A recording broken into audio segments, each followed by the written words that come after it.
और बड़ी खबर इस वक्त की कोरोना वैक्सीन से जुड़ी बड़ी खबर, सूत्रों के हवाले से बड़ी खबर आ रही है। रूस ने वैक्सीन को लेकर भारत से संपर्क साधा है। वैक्सीन स्पुतनिक वी को लेकर भारत से संपर्क किया है रूस ने। भारत को स्पुतनिक वी के बारे में जानकारी दी जा रही है। बायोटेक्नोलॉजी विभाग और आईसीएमआर से संपर्क किया है रूस ने। स्वास्थ्य मंत्रालय में हुई बैठक में रूस के राजदूत मौजूद हैं। बड़ी खबर इस वक्त की।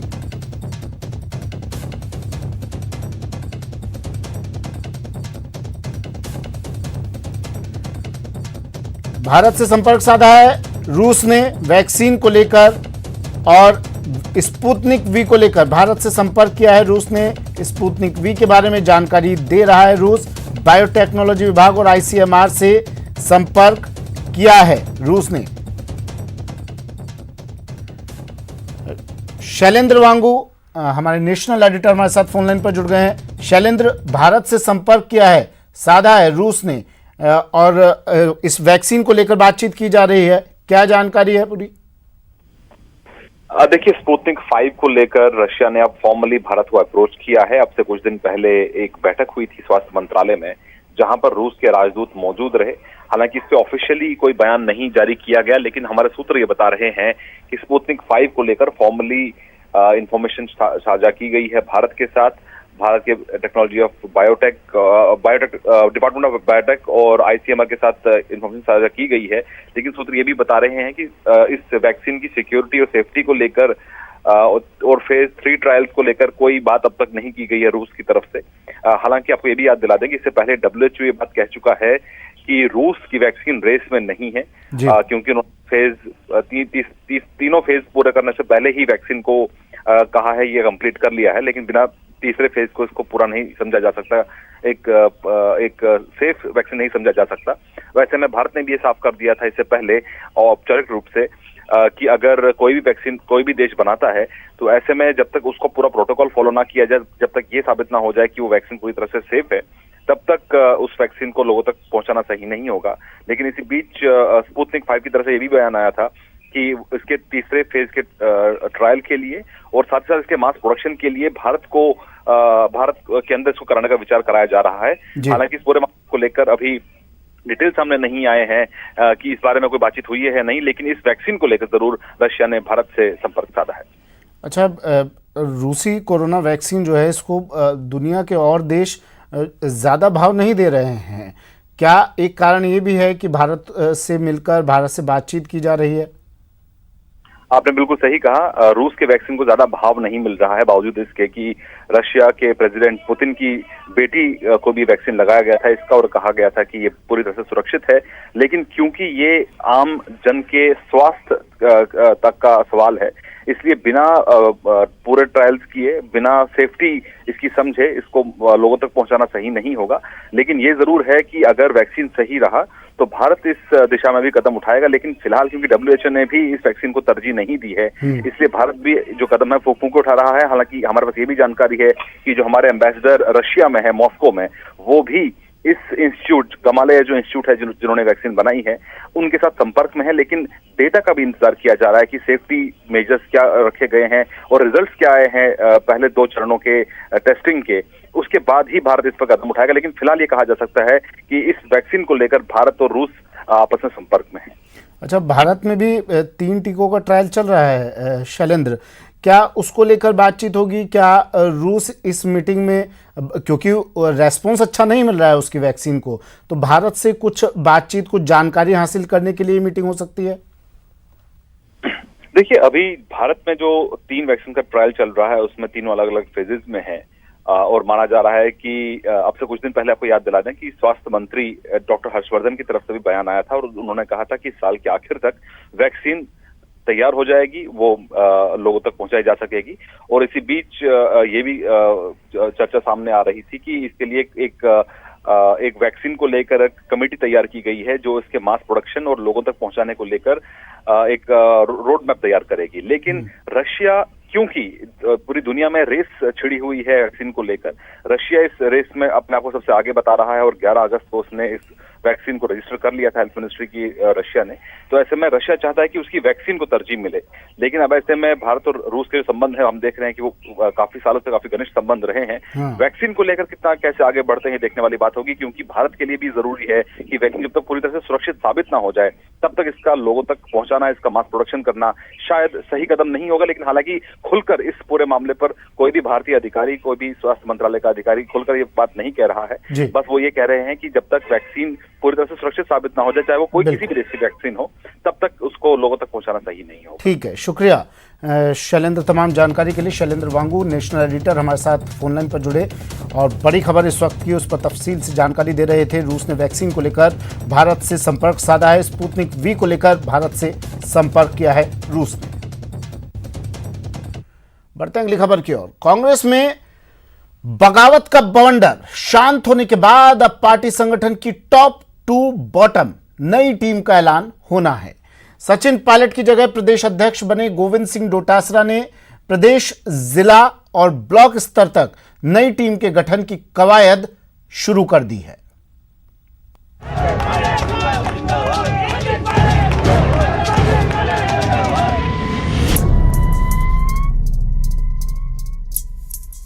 पहले बदला प्रभारी, अब कांग्रेस की सियासी सर्जरी, संगठन की बदलेगी सूरत।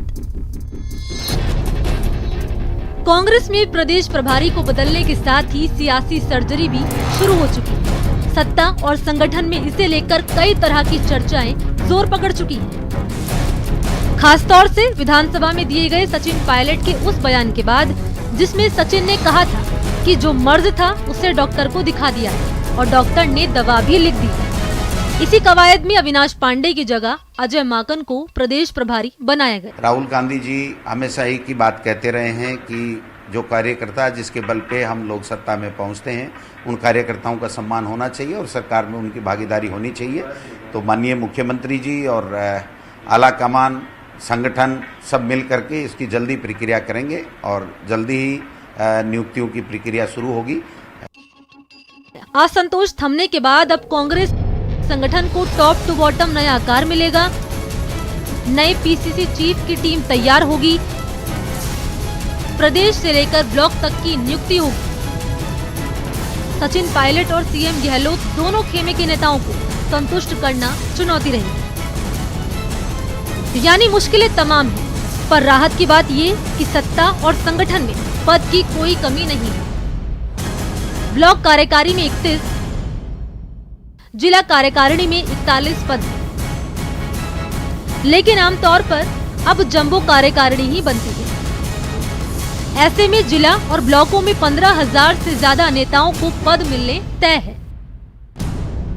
इस बीच सबसे ज्यादा निगाह प्रदेश कार्यकारिणी पर रहेगी, क्योंकि जब से डोटासरा प्रदेश अध्यक्ष बने हैं तब से ही कांग्रेस की सभी कार्यकारिणी भंग है। मतलब डोटासरा को छोड़कर प्रदेश कांग्रेस संगठन में फिलहाल कोई पदाधिकारी नहीं है। सचिन पायलट के समय जंबो कार्यकारिणी थी, डोटासरा भी जंबो प्रदेश कार्यकारिणी बना सकते हैं, क्योंकि उनके सामने दोनों खेमों को साधने की सबसे बड़ी चुनौती होगी। इसलिए वो फूक फूक कर कदम बढ़ा रहे हैं। इसलिए एक वजह ये भी बताई जा रही है कि असंतुष्टों के मुद्दों को सुलझाने के लिए बनी एआईसीसी की कमेटी की रिपोर्ट का उन्हें इंतजार है। यानी अनार कम है और बीमार ज्यादा। यही कारण है कि आलाकमान हड़बड़ी के मूड में नहीं है। पहले मर्ज पता चल जाए, फिर सियासी सर्जरी की जाए। न्यूज़ 18 राजस्थान के लिए जयपुर से गोवर्धन चौधरी की रिपोर्ट।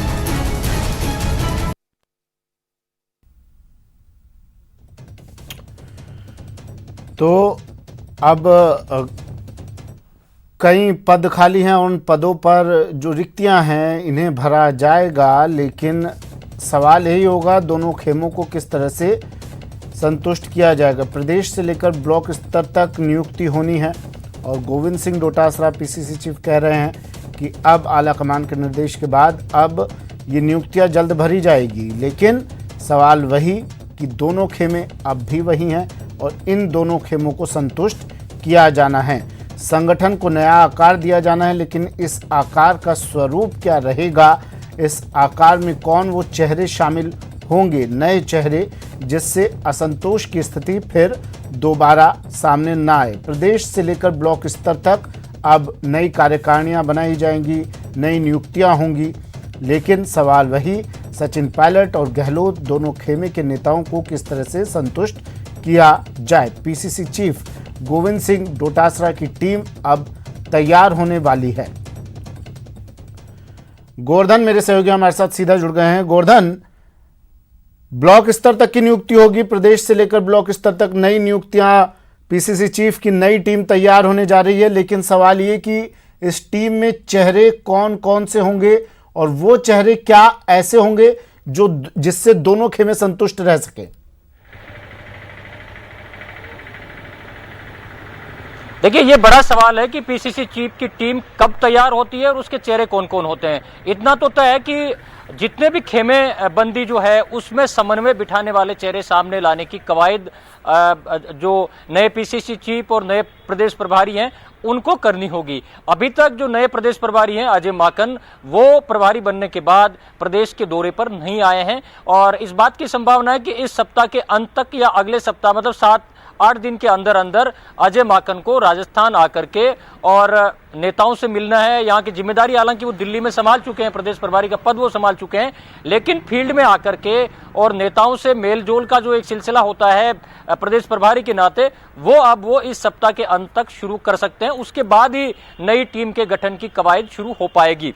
सबसे बड़ा सवाल समन्वय का ही रह जाता है कि दोनों खेमों के बीच, जो सत्ता खेमा और सचिन पायलट खेमा है, उनके बीच समन्वय बनाते हुए पीसीसी चीफ गोविंद सिंह डोटासरा अपनी टीम किस तरह से बना पाते हैं, ये सबके जहन में है और सब जो राजनीतिक हलकों में, कांग्रेस के राजनीतिक हलकों में इसको लेकर के चर्चाएं भी शुरू हो गई हैं। साथ ही लॉबिंग भी शुरू हो गई है, क्योंकि नई कार्यकारिणी बननी है। करीब 15,000 के आसपास नेताओं को पूरे प्रदेश भर में कांग्रेस के पदाधिकारी बनाए जाने हैं, क्योंकि ब्लॉक स्तर पर, जिला स्तर पर बड़े तादाद में जो नियुक्तियां होनी है, क्योंकि हर ब्लॉक में कांग्रेस के संविधान के मुताबिक तो 31 की ब्लॉक कार्यकारिणी होती है, 41 की जिला कार्यकारिणी होती है, लेकिन पिछला अनुभव ये बताता है कि जंबो कार्यकारिणियां बनती हैं। तो आप एक मोटे अनुमान के मुताबिक अगर डोटासरा भी जंबो कार्यकारिणी बनाते हैं तो 15,000 से जो संख्या है वो क्रॉस हो सकती है।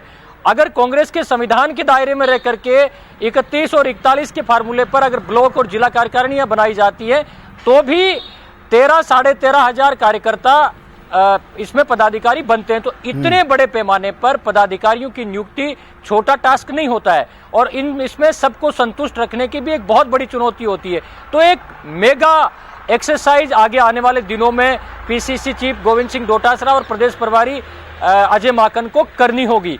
अजय माकन जैसे ही अगले सप्ताह या इस सप्ताह के अंत तक राजस्थान आते हैं तो ये मुद्दा भी प्रमुख तौर से उनके सामने रखा जाएगा और चर्चा करके और डोटासरा अपनी नई टीम बनाने की कवायद शुरू करेंगे। लेकिन इससे पहले जो 3 सदस्यीय जो एआईसीसी की कमेटी बनी हुई है उस कमेटी का काम भी पूरा होना है। तो जो कांग्रेस के सूत्र बता रहे हैं कि इस कमेटी का काम खत्म होने के बाद ही नई पीसीसी का गठन, नई कार्यकारिणियों का गठन, राजनीतिक नियुक्तियां और मंत्रिमंडल फेरबदल, ये तीनों जो बड़े काम हैं ये इस कमेटी की रिपोर्ट के बाद ही होने। तब तक अभी तक कांग्रेस में केवल एक ही पदाधिकारी है, पीसीसी चीफ गोविंद सिंह डोटासरा, जो पिछले 43-44 दिनों से केवल एक पदाधिकारी के भरोसे कांग्रेस चल रही है। जी अच्छा, इन नियुक्तियों में क्या आला कमान का भी हस्तक्षेप रहेगा या गोविंद सिंह डोटासरा और प्रदेश प्रभारी के लेवल पर ही ये काम होगा?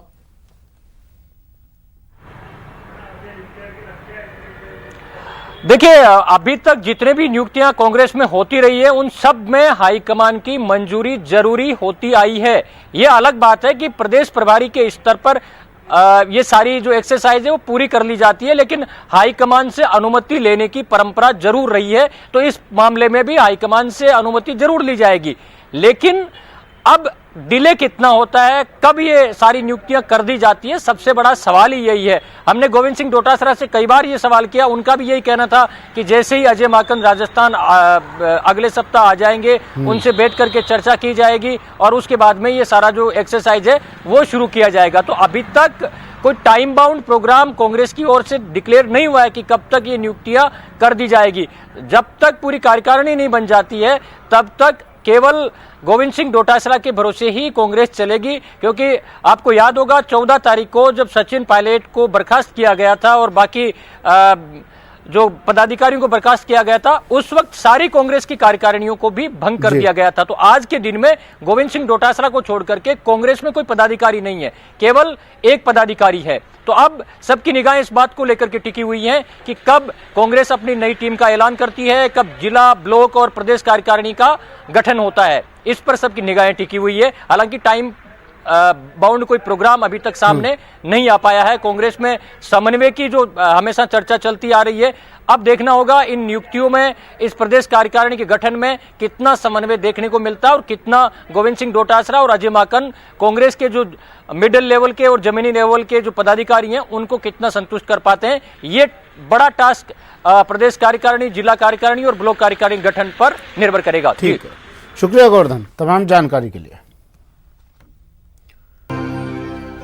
ब्रेक के बाद स्वागत है आपका। बड़ी खबर इस वक्त की जयपुर से। कमिश्नरेट की सीएसटी टीम की बड़ी कार्रवाई, नकली डीजल बनाने के मामले में कार्रवाई की गई है। अलग अलग जगहों पर कार्रवाई की जा रही है। चौमू, मदनगंज, बगरू क्षेत्र में कार्रवाई जारी। बड़ी खबर टीवी स्क्रीन पर। जयपुर से बड़ी खबर, कमिश्नरेट की सीएसटी टीम ने बड़ी कार्रवाई की है। नकली डीजल बनाने के मामले में यह कार्रवाई की जा रही है। चौमू, मदनगंज और बगरू क्षेत्र में कमिश्नरेट की टीम कार्रवाई कर रही है। सौरभ गृहस्थी मेरे सहयोगी हमारे साथ फोन लाइन पर जुड़ गए हैं। सौरभ, किस तरह से इस कार्रवाई को अंजाम दिया गया, क्या जानकारी? देखिए, मैं आपको बता दूं कि नकली डीजल बनाने की शिकायत जो है वो पुलिस को काफी समय से मिल रही थी, जिसके बाद जयपुर कमिश्नरेट की सीएसटी टीम के अलग अलग दल बनाए गए और उसके बाद अलग अलग क्षेत्रों में ये कार्रवाई जो है वो की गई है। खासतौर पर जो शुरुआती स्तर पर जो सूचना मिली है उसमें चोमू और मदनगंज और अन्य इलाकों में जो है वो कार्रवाई इस वक्त जारी है। बताया जा रहा है कि ये जो लोग हैं लुब्रिकेंट की आड़ में जो है वो नकली डीजल बनाते थे और उस पर जो है वो ये भी बताया जा रहा है कि करीब 2 दर्जन से अधिक लोगों को जो है वो हिरासत में जो है वो पुलिस ने ले लिया है। अब चूंकि ये अलग अलग क्षेत्रों में कार्रवाई चल रही है, इस लिहाज से उसको अभी कुछ देर में पुलिस कमिश्नरेट में जो एडिशनल कमिश्नर है अजय पाल लांबा, वो प्रेस कॉन्फ्रेंस के संभवतः पूरी जानकारी जो है वो देंगे। लेकिन इस प्रकार की लगातार शिकायतें मिल रही थी पुलिस को, जिसके बाद ये बड़ी कार्रवाई जो है वो सीएसटी टीम द्वारा। शुक्रिया सौरभ तमाम जानकारी के लिए। तो कमिश्नरेट की सीएसटी टीम की कार्रवाई, नकली डीजल बनाने के मामले में ये कार्रवाई की गई है। चौमू, मदनगंज और बगरू क्षेत्र में कार्रवाई चल रही है। और एक और बड़ी खबर आ रही है कोटा से। रिश्वतखोर सहायक अभियंता के फरार होने का मामला, पुलिस के हाथ अब तक नहीं लगा है। आरोपी दिनेश धोलिया कल रात एसीबी को गुमराह कर कैथून से फरार हो गया था। कोटा एसीबी ने 3000 की रिश्वत लेते से रंगे हाथों पकड़ा था। कैथून थाना पुलिस अब आरोपी की तलाश कर रही है। रिश्वतखोर सहायक अभियंता फरार और अब तक नहीं लगा है पुलिस के हाथ। कोटा से इस वक्त की बड़ी खबर, एसीबी को गुमराह कर कैथून से कल रात ये फरार हो गया था। शाकिर मेरे सहयोगी हमारे साथ कोटा से फोन लाइन पर जुड़ गए हैं। शाकिर, मामला क्या है पूरा? क्या इतना आसान होता है पुलिस को चकमा देना? जी देखिए सुमित, ये पूरा का पूरा मामला जो है कहीं ना कहीं जो एसीबी की जो टीम है जिसने कार्रवाई की है उसकी लापरवाही को दिखाता है। क्योंकि कल शाम को इसको ट्रैप किया था जो कैथून में तैनात है विद्युत विभाग का सहायक अभियंता दिनेश धोलिया। 3000 की रिश्वत लेते किसान से ट्रांसफार्मर लगाने की एवज में रिश्वत मांगी गई थी। एसीबी ने कार्रवाई की, इसको ट्रैप किया और उसके बाद जो विद्युत विभाग का ऑफिस है कैथून में ही, वहीं पर जो है पूरी कार्रवाई को फाइल किया गया और उसके बाद जो एसीबी की टीम जो है वहाँ खाना खाने लगी और इस दौरान ही जो ये सहायक अभियंता है ये चकमा देकर के वहाँ से भाग निकला। उसके बाद जो है पुलिस, कैथून थाना पुलिस और एसीबी की टीम लगातार जो है तलाश कर रही है। देर रात को भी कैथून के कई मकानों में पुलिस पहुंची थी, उन्होंने पूछताछ की, लेकिन अभी तक वो हाथ नहीं लगा है। लगातार अभी कुछ देर पहले ही हमारी एएसपी जो है एसीबी के ठाकुर चंद्रशील, उनसे भी बात हुई है। वो कह रहे हैं कि हमारी टीमें जो है तलाश कर रही है, लेकिन जिस तरह से ठीक है, शुक्रिया शाकिर तमाम जानकारी के लिए। तो एसीबी को गुमराह किया और फरार हो गया रिश्वत का आरोपी और अब उसकी तलाश में पुलिस टीमें जुटी हुई हैं। श्रीगंगानगर में पुलिस को बड़ी सफलता मिली है। नशीली दवाओं के साथ एक युवक को गिरफ्तार किया है पुलिस ने। 22 बोतल नशीली दवा और 7,000 रुपए बरामद किए हैं। एनडीपीएस एक्ट के तहत मामला दर्ज। जोधपुर में कोरोना संक्रमण पर पुलिस सख्त है। 3 कारों में सवार 20 लोगों के खिलाफ कार्रवाई की गई है। ओवरलोड और बिना मास्क के ये सभी लोग घूम रहे थे। उम्मेद सागर बांध पर पुलिस ने कार्रवाई की। राजीव गांधी नगर पुलिस की बड़ी कार्रवाई। अजमेर के पुष्कर से बड़ी खबर। पानी की होद में डूबने से 2 भाइयों की मौत हो गई। फार्म हाउस में बने कच्चे होद में नहाते वक्त यह हादसा हुआ। शव को होद से निकालकर अस्पताल पहुंचाया गया। भगवानपुरा गांव की ये घटना है। राजस्थान के मदरसा बोर्ड एक्ट पास हो गया है। मदरसा बोर्ड एक्ट पास हो गया। बड़ी खबर। प्रदेश में माइनॉरिटी के लिए सरकार का बड़ा कदम। प्रदेश के मदरसा बोर्ड को मिला संवैधानिक दर्जा। 17 साल बाद मदरसा बोर्ड को कानूनी मंजूरी मिली है। एक प्रशासनिक आदेश से चल रहा था बोर्ड। अरबाज मेरे सहयोगी हमारे साथ फोन लाइन पर जुड़ गए हैं। अरबाज, अब संवैधानिक दर्जा मदरसा बोर्ड को 17 साल बाद।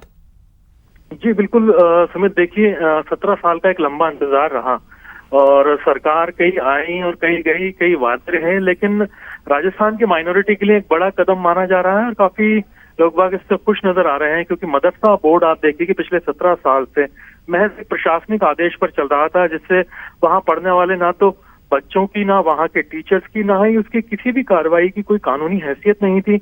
ऐसे में मदरसा बोर्ड अब वजूद में आ गया है। उसका अपना एक एक्ट पास हो गया। खास तौर पर जो अल्पसंख्यक मामलात मंत्री हैं मदरसा बोर्ड के तहत अपने बोर्ड के एग्जाम अलग से हों, जिसमें 8वीं, 10वीं और 12वीं के एग्जाम कराने की तैयारियां हों। हाईटेक एजुकेशन दी जाए, इंग्लिश एजुकेशन को साथ में जोड़ा जाए और जो कंप्यूटर एजुकेशन से लेकर के एजुकेशन के साथ साथ खेलकूद और तमाम चीजों लोग हैं जो तालीम से जुड़ करके रहना चाहते हैं और कोशिश ये करना चाहते हैं कि तालीम के मामले में जो अकलियत है यानी राजस्थान की माइनॉरिटी है वो आ गया है। तो ये एक अच्छा कदम जा रहा है, क्योंकि देखिए अभी तक ना तो उसमें जो पैरा टीचर्स काम कर रहे हैं उनकी जो है नियमितीकरण की कोई कार्रवाई की जा सकती थी, ना ही मदरसों की बिल्डिंग बनाने की कोई बात थी, ना ही कोई बेहतर जो जरूरी कदम। शुक्रिया अरबाज तमाम जानकारी के लिए। वक्त एक ब्रेक का है, जल्द हाजिर होंगे।